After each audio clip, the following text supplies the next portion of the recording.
Good morning friends. Maharashtra group B non gazetted service combined prelim examination. बघा मित्रांनो, M P S C group B पदासाठी education criteria काय असतो, syllabus काय असतो मित्रांनो, कोणते पद असतात, सिलेक्शन प्रोसेस काय. तर आजच्या व्हिडिओमध्ये आपण सर्व डिटेल्स बघणार आहे मित्रांनो. तर स्टार्ट करू व्हिडिओ. बघा, महाराष्ट्र गट ब अराजपत्रित सेवा संयुक्त पूर्व परीक्षा. बघा किती पद असतात बघा, एमपीएससी ग्रुप बी पदासाठी. बघा, नॉन गॅजेटेड पोस्ट आहे बघा मित्रांनो, एस टी आय, असिस्टंट आणि पी एस आय, असे 3 पद असतात मित्रांनो. तर याचं सिलेक्शन प्रोसेस काय आहे बघा. संयुक्त पूर्व परीक्षा. बघा, संयुक्त पूर्व परीक्षा असते, 100 गुणासाठी असते बघा. प्री, त्यालाच म्हणतात प्री प्री एक्झाम.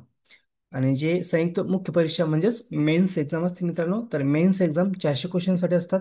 ते एकूण 2 पेपर असतात. आणि संयुक्त पूर्व परीक्षेमध्ये एकच पेपर असतो बघा. आणि सगळ्यात महत्त्वाचं म्हणजे एस टी आय आणि असिस्टंटसाठी इंटरव्ह्यू नसतो मित्रांनो. आणि पी एस आय ह्या पदासाठी मुलाखत आणि शारीरिक चाचणी घेतली जाते मित्रांनो. तर परीक्षेचं बघा, योजना काय असतात बघा. जे प्रिलिम एक्झाम असते बघा, त्याचा एकच पेपर असतो. प्रश्न किती असतात बघा, 100 क्वेश्चन असतात. आणि 100 गुण असतं बघा. एज्युकेशन क्रायटेरिया काय पाहिजे, एनी ग्रॅज्युएट चालतं बघा, कोणती पदवी असेल तरी चालतं, आर्ट्स कॉमर्स सायन्स. आणि पेपरचा जो माध्यम असतो बघा, तुम्हाला सॉल्व्ह करायचं असतं, इंग्रजी आणि मराठी माध्यम दिलेलं असतं बघा. तुम्हाला जे चॉईस करायचं तुम्ही चॉईस करू शकता. परीक्षेचा कालावधी 1 तास. बघा मित्रांनो, पेपरमध्ये बघा, आज तुम्ही ज्यावेळेस फॉर्म भरता त्यावेळेस तुम्हाला चॉईस करायचं नसतो कोणत्या माध्यमाला घ्यायचं. कारण की पेपर ज्यावेळेस ज्या दिवशी तुमची एक्झाम असते त्या दिवशी तुम्हाला दोन्ही माध्यम दिलेलं असते, मराठी आणि इंग्रजी. तुम्ही कोणते माध्यमानुसार तुम्ही सॉल्व्ह करू शकता. तुम्हाला क्वेश्चन पेपरवरतीच 2 लँग्वेज दिलेले असतात, मराठी आणि इंग्रजी. त्यानुसार तुम्ही सॉल्व्ह करू शकता. आणि तुम्हाला जर मराठी समजत नसेल किंवा इंग्रजी समजत नसेल तर तुम्ही मराठीमध्ये पेपर सॉल्व्ह करू शकता. तर वस्तुनिष्ठ बहुपर्याय असतात. क्वेश्चन क्वेश्चन एक क्वेश्चन असतो, तर क्वेश्चनला 4 पर्याय असतात. तर त्या 4 पर्यायातून आपल्याला करेक्ट आन्सर निवडायचं असतं. आणि निगेटिव्ह मार्किंग असते मित्रांनो. 4 क्वेश्चन मागं एक क्वेश्चन, जर तुमचे 4 क्वेश्चन चुकले तर तुमचा 1 मार्क मायनस होतो. बघा, अभ्यासक्रम काय असतो बघा. सब्जेक्ट कोणते कोणते सब्जेक्ट आहे बघा. लक्षपूर्वक लक्ष द्या बघा मित्रांनो. सामान्य क्षमता चाचणी बघा. इतिहास.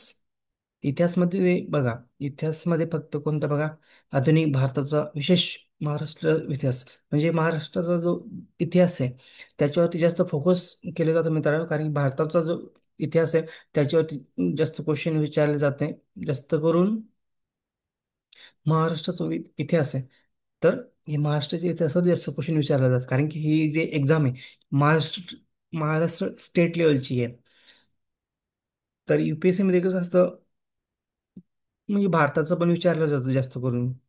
तर UPSC म्हणजे ऑल स्टेटचं आलं, तर महाराष्ट्रामध्ये फक्त आता ही महाराष्ट्र लेवलची एक्झाम आहे म्हणून हे फक्त याच्यात महाराष्ट्राचे इतिहासाचे क्वेश्चन जे आहेत, इतिहासातील जे पण आहेत महाराष्ट्रातील जे क्वेश्चन असतात जास्तीत जास्त ते विचारले जातात. आणि बघा पुढचा जो सब्जेक्ट बघा, भूगोल आहे. भूगोलमध्ये काय बघा, महाराष्ट्राचा भूगोल विशेष अभ्यासासह पृथ्वी.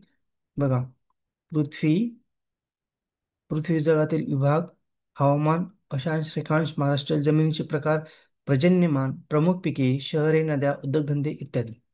बघा, ह्या टॉपिकवरती फोकस केला जातो, ह्या टॉपिकवरतीच क्वेश्चन येतात मित्रांनो.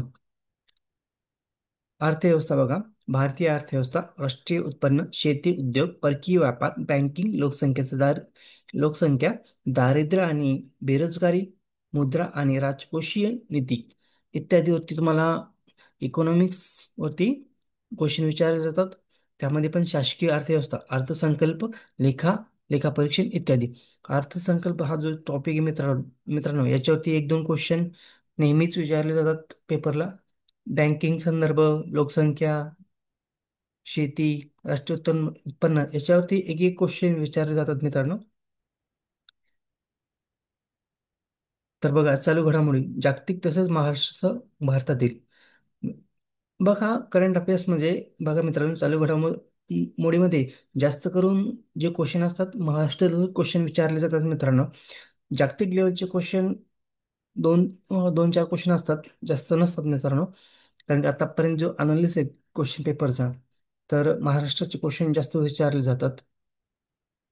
बघा, आणि राज्यशास्त्राचं काही पण काही कोणते क्वेश्चन विचारू शकतात, त्याच्यामध्ये राज्यशास्त्राचे दिलेले नाहीये की कोणत्या टॉपिकवरती पर्टिक्युलर येऊ शकतो. तर बघा, पुढे काय आहे? सामान्य ज्ञान म्हणजे सायन्स, भौतिकशास्त्र फिजिक्स, रसायनशास्त्र केमिस्ट्री, प्राणीशास्त्र झुलॉजी, वनस्पतीशास्त्र बॉटनी आणि आरोग्यशास्त्र. बघा, ह्या टॉपिकवरती तुम्हाला क्वेश्चन विचारले जातात सामान्यांमध्ये. आणि अंकगणित म्हणजेच मॅथ, बेरीज, वजाबाकी, गुणाकार, भागाकार, दशांश, पूर्णांक, टक्केवारी इत्यादी होते क्वेश्चन. आणि बुद्धिमत्ता चाचणी बघा, बुद्धिमत्ता चाचणीवर तुम्हाला अचूकपणे विचार करू शकतो असं नाही. म्हणजे तो बुद्धिमत्तामध्ये तुम्हाला कोणते क्वेश्चन विचारले जाऊ शकतात. तर अशा प्रकारे मित्रांनो हे सिलेबस दिलेला आहे MPSC ग्रुप बी पदासाठी नॉन गजेटेड पोस्ट. मित्रांनो, व्हिडिओ आवडल्यास लाईक शेअर कमेंट करायला विसरू नका. Thank you, bye friends.